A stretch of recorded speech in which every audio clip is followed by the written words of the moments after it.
Hoy exploramos una historia sombría desde el tranquilo suburbio de Glenwood, Maryland, donde un terrible romance condujo a una muerte trágica. Las aspiraciones de un joven fueron cruelmente extinguidas en un crimen que conmocionó a la comunidad local. Esta es la historia de Jason Clark, un joven de 18 años cuya vida fue trágicamente cortada por un siniestro romance que se descontroló. Jason Clark tenía 18 años, lleno de sueños y aspiraciones para el futuro. Vivía en Glenwood, Maryland, un suburbio sereno no muy lejos del bullicioso centro de la ciudad. Estudiante de último año en la escuela secundaria de Glenwood, Jason sobresalía tanto en académicos como en ciencias de la computación, con una verdadera pasión por la tecnología, a menudo encontrado programando o ensamblando gadgets en su habitación. Sus amigos frecuentemente notaban su dedicación, viéndolo con placas de circuitos y herramientas, soñando con algún día iniciar su propia empresa tecnológica. Jason vivía con su abuela,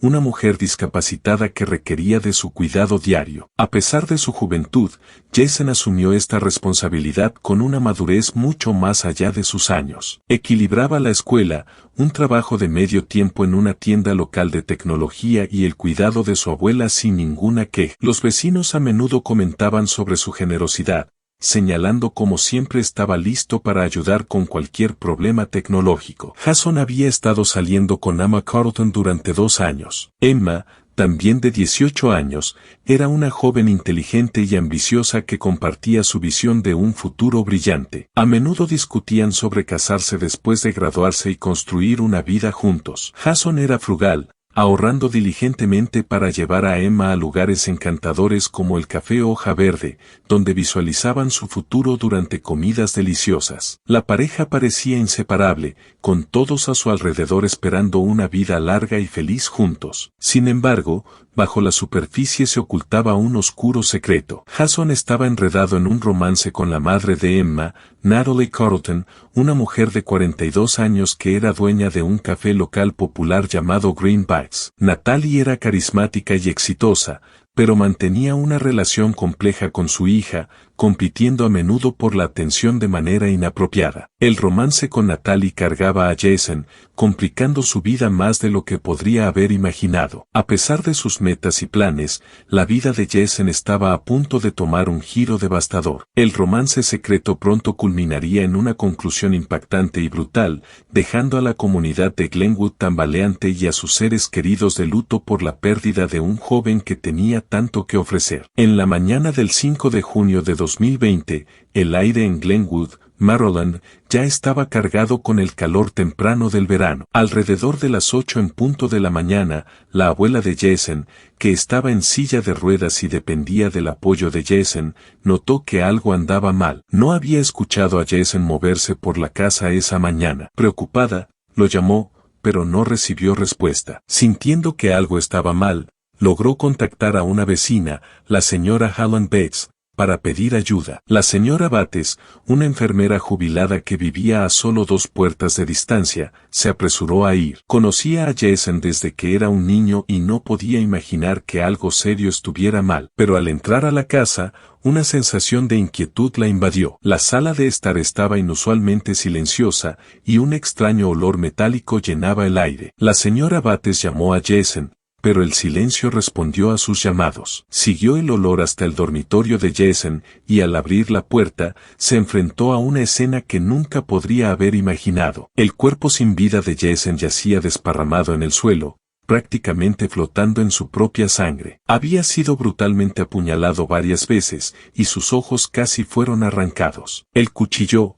aún empapado en sangre, estaba en el suelo junto a él. La señora Bates se quedó paralizada de shock, su mano temblaba mientras marcaba el 911. Su voz, normalmente calmada y reconfortante, temblaba mientras reportaba la escena al operador. «Oh, sheriff, hay sangre por todas partes», balbuceó. En minutos, la policía y los paramédicos llegaron a la modesta casa de 2 pisos en la calle Elm Tree. Las luces intermitentes y la multitud de vecinos que se habían reunido afuera añadían a la atmósfera surrealista mientras los primeros respondedores entraban a la casa. Fueron recibidos por una escena macabra que los atormentaría por años. La señora Bates, que inicialmente había intentado mantener la calma, ahora estaba visiblemente conmocionada, apoyándose en otro vecino. La abuela de Jason, aún en su silla en la sala de estar, seguía preguntando qué estaba sucediendo, ajena al horror a solo unas habitaciones de distancia. El que una vez fue un barrio tranquilo,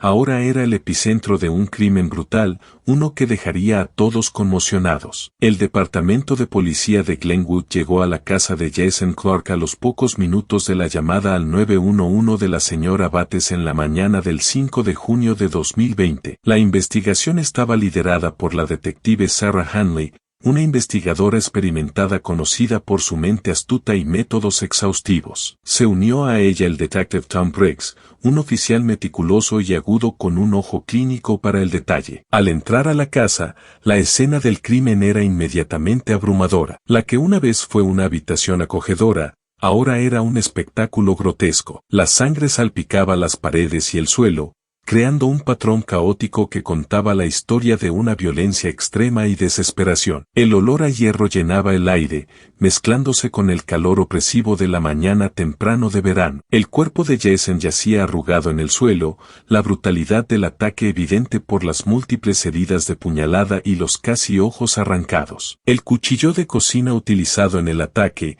un arma común pero mortal, fue encontrado junto a él, cubierto de sangre. La detective Hanley, a pesar de sus años de experiencia, no pudo evitar sentir un nudo en el estómago al inspeccionar la escena. Supo de inmediato que esto no había sido un acto de violencia al azar. La ferocidad del ataque sugería algo profundamente personal. Esto no era simplemente un asesinato. Hanley creía que esto era un crimen pasional. Briggs comenzó a fotografiar la escena, documentando cuidadosamente cada detalle. Recolectaron evidencia meticulosamente, asegurando que nada fuera pasado por alto. El cuchillo, los patrones de sangre y cualquier huella digital fueron todos cuidadosamente registrados. La forense analizaría estos más tarde para reconstruir la secuencia de eventos. Mientras trabajaban, los detectives también notaron el estado del resto de la casa. La sala de estar, donde la abuela de Jason estaba sentada, permanecía intacta, un contraste marcado con el horror en el dormitorio. Esto indicaba que el ataque fue rápido, sorprendiendo a Jason desprevenido, posiblemente durante una rutina matutina. Afuera, los vecinos se habían reunido, murmurando entre ellos, tratando de entender la tragedia que había golpeado su tranquila comunidad. La detective Hanley conocía la importancia de actuar rápidamente. Asignó a oficiales para recorrer el vecindario, esperando que alguien pudiera haber visto u oído algo inusual. En un lugar tan unido como Glenwood, donde todos se conocían, siempre había la posibilidad de que alguien hubiera notado algo que podría abrir el caso por completo. El primer sospechoso en la lista de la detective Hanley era Natalie Carlton, la madre de Emma, la novia de Jason. Natalie tenía 42 años y siempre había sido una figura prominente en los círculos comunitarios de Glenwood. Era conocida por su presencia encantadora y su exitoso café local, Greenbacks, popular por sus ofertas orgánicas. Algunos locales susurraban que su éxito empresarial enmascaraba inestabilidades personales, pero Natalie desestimaba esos rumores, disfrutando de la admiración y el centro de atención. Natalie tenía una relación complicada con su hija, Emma. Aunque parecían cercanas, los amigos notaban una tensión subyacente entre ellas. A menudo derivada de los celos de Natalie hacia la juventud y vitalidad de Emma, Natalie tenía la costumbre de competir con su hija por la atención, especialmente de los hombres. Esta rivalidad tomó un giro oscuro cuando Natalie comenzó un romance con Jason Clark, el novio de su hija. El romance era un secreto muy guardado, conocido solo por ellos dos. Era el tipo de secreto que podría destruir vidas. Natalie justificaba la relación como una manera de sentirse joven de nuevo, pero era evidente para Henley que estaba peligrosamente obsesionada con Jason. Cuando la detective Henley y el detective Briggs llevaron a Natalie a interrogatorio, ella estaba visiblemente conmocionada pero intentaba mantener la compostura. Vestida impecablemente con un vestido elegante y maquillaje perfecto, había un nerviosismo en sus ojos que no pasó desapercibido. Los detectives comenzaron con preguntas de rutina, preguntando sobre su relación con Jason y su paradero la noche del asesinato. Natalie afirmó que había estado sola en casa, ocupándose del papeleo del café. Su voz era firme, pero había un filo en su tono. Cuando le preguntaron sobre Jason, lo describió como un joven maravilloso pero minimizó su relación, refiriéndose a él solo como el novio de su hija. Sin embargo, a medida que continuaba el interrogatorio, su máscara comenzó a deslizarse. Cuando Henley la presionó sobre el romance, el comportamiento de Natalie cambió. Se volvió defensiva, sus respuestas breves y cortantes. Negó el romance al principio, pero cuando se le presentó evidencia del mismo, se derrumbó. Lágrimas corrieron por su rostro mientras confesaba el romance, pero negó vehementemente tener algo que ver con el asesinato de Jason. Él era mi niño ángel, lloró. El Señor es mi testigo, nunca le haría daño. A pesar de su arrebato emocional, la detective Henley no estaba convencida. La obsesión de Natalie con Jason y los intensos celos que albergaba hacia su hija la convertían en una sospechosa principal. La segunda sospechosa en la investigación era Emma Carlton, la hija de 18 años de Natalie Carlton y novia de la víctima, Jason Clark. Emma era una joven brillante y ambiciosa que acababa de graduarse de la preparatoria en junio de 2020. Estaba emocionada por comenzar la universidad en otoño, con planes de estudiar ciencias ambientales en una universidad estatal. Amigos y familiares describían a Emma como bondadosa pero a veces eclipsada por la personalidad dominante de su madre. Emma y Jason habían estado saliendo durante 2 años, y según todos los relatos, estaban profundamente enamorados. Incluso habían hablado de casarse después de que Emma terminara la preparatoria, un plan que había emocionado a ambas familias. En un pueblo conservador del este, donde la edad promedio de matrimonio es 18 años, esto parecía una progresión natural. Sin embargo, la revelación del romance de su madre con Jason había destrozado el mundo de Emma. El descubrimiento de la traición la dejó con el corazón roto y furiosa, pero afirmaba ser inocente de cualquier involucramiento en la muerte de Jason. Cuando los detectives llevaron a Emma a interrogatorio,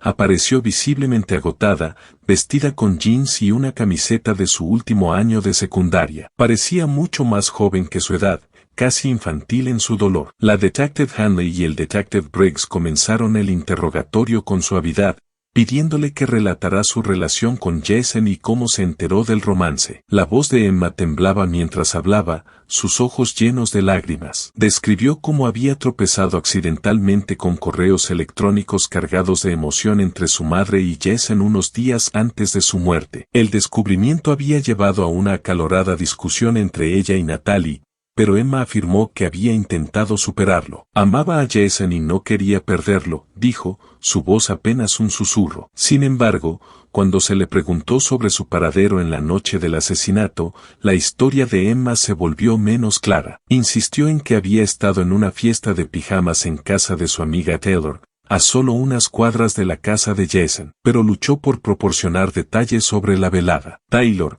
cuando fue interrogada por separado, confirmó que Emma había estado allí pero mencionó que Emma se había ido alrededor de la medianoche, unas horas antes de la hora estimada del asesinato. A medida que los detectives presionaban más a Emma, su comportamiento cambió de tristeza a defensiva. Negó cualquier involucramiento en la muerte de Jason, pero el enojo en su voz era evidente. Nunca lo lastimaría, repitió, aunque sus manos temblaban mientras hablaba. Cuando se le mostraron pruebas del romance, incluyendo los correos emocionales de Natalie enviados a Jason, Emma se derrumbó, llorando incontrolablemente. Su dolor era crudo, pero también planteaba preguntas. ¿Lloraba por la pérdida? ¿O había algo más que estaba ocultando? A pesar de su estado emocional, Emma mantuvo su inocencia durante todo el interrogatorio. Admitió sentirse traicionada y enojada, pero insistió en que no era capaz de asesinar. Sin embargo, su coartada poco clara y la intensidad de sus emociones dejaron a la detective Hanley con dudas persistentes. El tercer sospechoso en la investigación era Michael Rivera, el padre de 30 años de Emma Rivera y esposo de Natalie Carlton. Michael era un desarrollador de software exitoso conocido localmente por sus soluciones tecnológicas innovadoras. Era bien conocido en Glenwood, Maryland, por su agudeza intelectual y su habilidad para resolver problemas complejos, pero también por su tendencia a estar absorto en su trabajo y emocionalmente distante. Michael era un hombre que valoraba la imagen pública de su familia. Se enorgullecía de mantener una imagen familiar perfecta, incluso si eso significaba hacer la vista gorda a los problemas que se gestaban bajo su propio techo. Aunque Michael a menudo estaba ausente en el trabajo o viajando por conferencias, no estaba completamente ajeno a la tensión y los celos entre Natalie y Emma. Tenía sus sospechas sobre el comportamiento de Natalie, particularmente su cercanía indebida con otros hombres, pero eligió ignorarlo, esperando que se resolviera por sí solo. Cuando la policía llamó a Michael para interrogarlo, apareció compuesto, vestido con una camisa blanca impecable y una corbata, como si se preparara para un día en una conferencia de tecnología. La detective Hanley y el detective Briggs comenzaron el interrogatorio preguntando a Michael sobre su relación con su esposa e hija. Michael describió su matrimonio con Natalie como complicado, pero insistió en que tenían un fuerte vínculo y se comunicaban frecuentemente. Afirmó que su relación con Emma también era buena, aunque admitió que no eran tan cercanos como él hubiera querido, en parte debido a su exigente horario de trabajo. Luego, los detectives cambiaron el enfoque a Jason. Michael admitió que le gustaba Jason y pensaba que era una buena pareja para Emma. Sin embargo, cuando se enfrentó con el romance entre Jason y Natalie, el comportamiento de Michael cambió. Apretó la mandíbula y evitó el contacto visual, claramente incómodo con el tema. Afirmó que no estaba al tanto del romance hasta después de la muerte de Jason, declarando, si lo hubiera sabido, lo habría detenido inmediatamente. Los detectives presionaron a Michael sobre su paradero en la noche del asesinato. Declaró que había estado trabajando hasta tarde en su oficina, programando para un próximo lanzamiento de software. Proporcionó los nombres de colegas que podrían avalar su coartada, pero su tono era defensivo. La respuesta de Michael al interrogatorio fue calmada pero distante, dando la impresión de que estaba reteniendo información. A medida que continuaba el interrogatorio, Michael mantenía su inocencia, insistiendo en que no tenía nada que ver con la muerte de Jason. Sin embargo, su renuencia a discutir el romance y su aparente desapego de la situación dejaron a los detectives inquietos. ¿Estaba Michael verdaderamente ignorante de las acciones de su esposa, o estaba ocultando algo para proteger la reputación de su familia? A pesar de su exterior tranquilo, la evasiva de Michael durante el interrogatorio levantó sospechas. Los detectives no podían sacudirse la sensación de que había más en su historia de lo que él dejaba ver. En una cálida tarde de principios de junio de 2020, la policía recibió una pista que cambiaría el curso de la investigación. Eran alrededor de las 3 de la tarde cuando el teléfono de la detective Henley sonó. El informante, que deseaba permanecer anónimo, afirmó tener información crítica sobre Natalie Carlton, una de las principales sospechosas en el asesinato de Jason Clark. El informante insinuó algo más siniestro que solo un romance, un secreto que Natalie había estado ocultando durante años. Los detectives no perdieron tiempo, se dirigieron directamente al café de Natalie, ubicado en un edificio pintoresco y discreto en el corazón de Glenwood. El letrero sobre la puerta decía Green Bites, el nombre del café orgánico que Natalie había estado dirigiendo durante casi una década. Desde el exterior, el café parecía cualquier otro encantador negocio local, pero dentro, los detectives descubrirían un giro impactante. Al entrar al café, los detectives se vieron impactados por el ambiente tranquilo. El lugar estaba lleno del aroma de café fresco y pasteles, estanterías alineadas con tés orgánicos e ingredientes de origen local, pero el personal parecía tenso y reservado. El detective Briggs notó una puerta cerrada con llave en la parte trasera del café. Después de un poco de persuasión, el asistente de Natalie, un joven nervioso en sus 20 años, entregó renuentemente la llave. Detrás de la puerta estaba la oficina privada de Natalie, y lo que los detectives encontraron dentro era tanto perturbador como revelador. Las paredes estaban adornadas con fotografías, muchas de Jason, la mayoría de ellas profundamente personales e inapropiadas. En un rincón, había un altar improvisado dedicado a él, completo con velas, baratijas y notas escritas a mano. Era evidente que la fascinación de Natalie por Jason había escalado mucho más allá de un simple romance. Pero eso no era todo. Mientras los detectives registraban el café, tropezaron con una pila de documentos que expusieron el lado oscuro de Greenbacks. El negocio no era solo un café, era una fachada para una operación ilícita que explotaba a agricultores y proveedores locales, muchos de los cuales luchaban financieramente. Los documentos revelaron que Natalie había engañado a estas personas,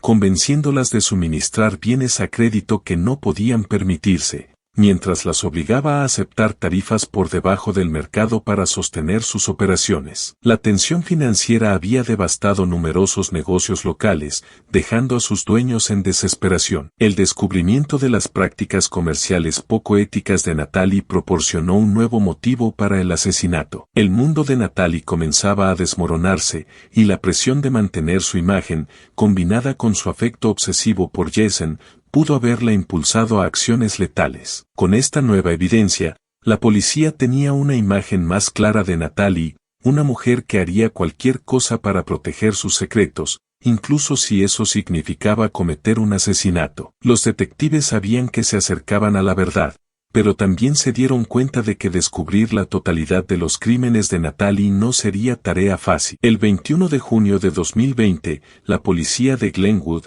Maryland, finalmente estaba lista para actuar. Después de juntar las pruebas, incluyendo los perturbadores hallazgos en el café Greenbacks de Natalie Carlton, no tenían dudas sobre quién era responsable del brutal asesinato de Jason Clark. Natalie, a los 42 años, se había obsesionado cada vez más con el novio de su hija, lo que la llevó a cometer un crimen impensable. Natalie Carlton era conocida como una encantadora y exitosa dueña de café, pero detrás de su exterior acogedor, escondía oscuros secretos. La investigación reveló que había estado involucrada con Jason durante varios meses. Cuando Jason intentó terminar el romance para concentrarse en su relación con la hija de Natalie, Emma, la obsesión de Natalie se volvió mortal. En la noche del asesinato, Natalie confrontó a Jason en la cocina de la casa de su abuela, un lugar que Jason le había mostrado muchas veces. Impulsada por los celos y el miedo a perder el control, Natalie agarró un cuchillo de cocina y apuñaló a Jason varias veces. El ataque fue feroz,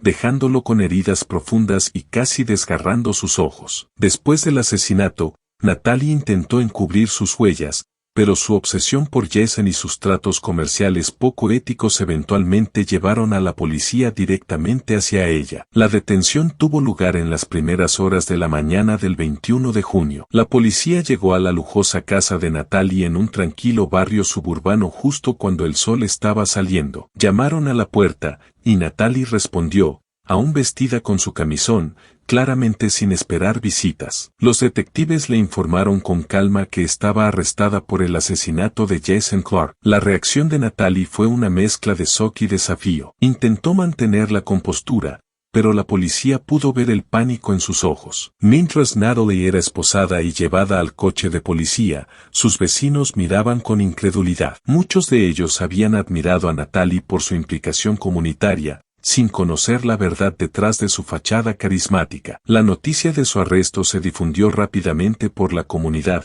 y para cuando el coche de policía se alejó, las calles estaban zumbando de chismes. De vuelta en la estación, Natalie fue fichada y colocada en una celda de detención. Los detectives la entrevistaron, pero ella negó todo, insistiendo en su inocencia. Sin embargo, la evidencia en su contra era abrumadora, y la policía estaba segura de que tenían a la persona correcta. El arresto trajo un sentido de alivio a la familia de Jason, quienes habían vivido con miedo e incertidumbre desde su muerte. El caso estaba lejos de terminar, pero con Natalie Carlton bajo custodia, la policía estaba un paso más cerca de lograr justicia para Jason Clark. El juicio de Natalie Carlton por el asesinato de Jason Clark comenzó el 8 de noviembre de 2022 en el Tribunal del Condado de Montgomery en Glenwood, Maryland. El caso había atraído una atención mediática significativa, con medios locales como el Glenwood Gazette cubriendo cada detalle. La sala del tribunal estaba llena de espectadores ansiosos por ver cómo se desarrollaría el caso. La fiscalía estuvo liderada por el fiscal adjunto del distrito Mark Tremble,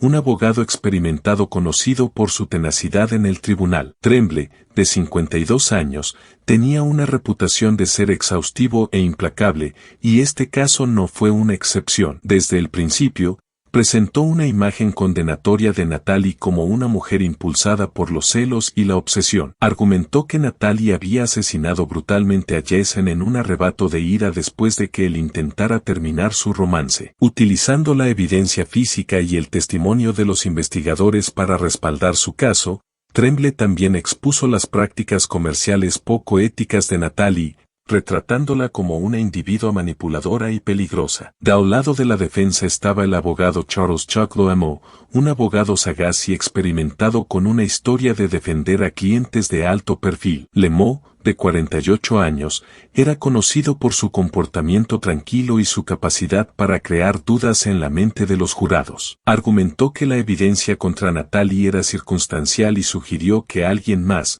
posiblemente Emma Carlton, podría haber cometido el crimen. Loamo también intentó humanizar a Natalie, retratándola como una madre amorosa y una empresaria exitosa que había sido injustamente señalada por los medios y la fiscalía. A medida que avanzaba el juicio, el desgaste emocional en la familia de Jason era evidente. Su abuela, quien lo había criado, asistió a cada sesión, aferrándose a una fotografía desgastada de Jason. Su novia, Emma Carlton, se sentó con su padre, ambos visiblemente sacudidos por los procedimientos. La tensión en la sala del tribunal era palpable, especialmente durante el testimonio del detective principal, quien detalló la naturaleza espantosa de las lesiones de Jason y la evidencia que vinculaba a Natalie con el crimen. El 22 de noviembre de 2022, después de 2 semanas de testimonios y solo 4 horas de deliberación, el jurado regresó con su veredicto. Natalie Carlton fue encontrada culpable de asesinato en primer grado. El veredicto fue recibido con lágrimas de alivio por la familia de Jason, mientras que Natalie permaneció estoica, aunque el color se drenó de su rostro mientras las palabras culpable resonaban por la sala del tribunal. La sentencia fue dictada el 1 de diciembre de 2022. Natalie fue condenada a cadena perpetua sin posibilidad de libertad condicional. La sentencia fue un final severo pero apropiado para un caso que había conmocionado a la comunidad. Para la familia de Jason, el veredicto trajo un sentido de justicia, pero el dolor de perderlo nunca se curaría completamente. El juicio también expuso el lado oscuro del negocio de Natalie, llevando a más investigaciones sobre Greenbites y sus prácticas. La sentencia marcó el final de un capítulo, pero dejó a muchos en la comunidad reflexionando sobre la tragedia y su impacto duradero. Después del juicio, la vida en Glenwood, Maryland, volvió lentamente a la normalidad, pero el impacto del asesinato de Jason Clark perduró en la comunidad. El vecindario unido, donde todos conocían los asuntos de los demás, cambió para siempre. La que alguna vez fue la vibrante casa de los Carlton se volvió silenciosa. La cadena perpetua de Natalie Carlton dejó un vacío en la familia que fue difícil de llenar. Su esposo, Michael Rivera, un desarrollador de software exitoso, intentó mantener un sentido de normalidad, pero el escándalo y la pérdida pesaron mucho sobre él. Continuó su trabajo pero se retiró de los círculos sociales, evitando las miradas curiosas y las conversaciones susurradas que lo seguían a donde quiera que iba. Emma Carlton, la hija de Natalie, luchó por seguir adelante. La revelación del romance de su madre con Jason y el brutal asesinato habían destrozado su mundo. Dejó Glenwood poco después del juicio, inscribiéndose en una universidad fuera del estado para escapar de los dolorosos recuerdos. Aunque intentó concentrarse en sus estudios, el trauma nunca estuvo lejos de su mente. Sus amigos dijeron que se volvió más reservada, ya no era la chica brillante y ambiciosa que había sido. Las secuelas del juicio también tuvieron un impacto significativo en la comunidad en general. Greenbites, el café de Natalie, fue objeto de un escrutinio intenso. Las investigaciones revelaron la magnitud del daño financiero y emocional causado por el negocio, llevando a su eventual cierre. Muchos proveedores locales que habían confiado en Atali quedaron endeudados, sus vidas trastocadas por el engaño. Los medios locales como el Glamour Gazette continuaron cubriendo las repercusiones y el escándalo se convirtió en un cuento de advertencia sobre los peligros de las prácticas comerciales poco éticas. Al final, el juicio y sus secuelas dejaron una marca duradera en todos los involucrados. Fue un triste recordatorio de cuán rápidamente las vidas pueden ser destrozadas y cómo las consecuencias de las acciones de una persona pueden resonar a través de toda una comunidad.